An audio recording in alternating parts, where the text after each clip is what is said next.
Well, if I would be that policeman as well, hindi na balik ako'y makulong.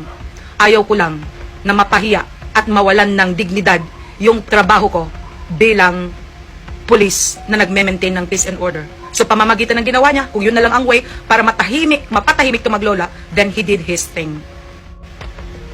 Oh my God, kung saan na pala nakarating yung balita tungkol dun sa pulis sa Tarlac na may pinatay na Maglola. So, tinatanong lahat, ano daw ang pakiramdam ko? Ano daw masasabi ko? Well, based on kung ano yung nakita ko ni John, puro sila against doon sa ginawa ng police. Well, noong tiningnan ko naman, saan nag-ugat?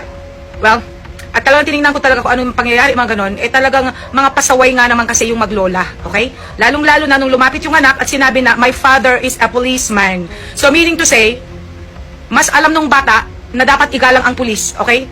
At saka isa pa, ang pulis, peace and order, ang kanyang ginagampan ng trabaho. First of all, ano bang ginawa nila?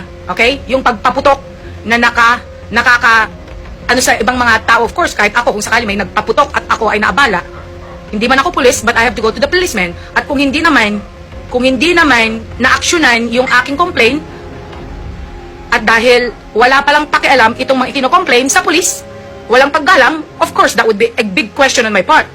Diba?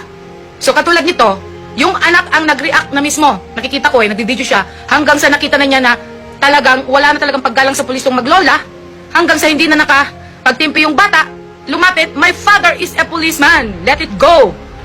So, natural, bilang isang magulang,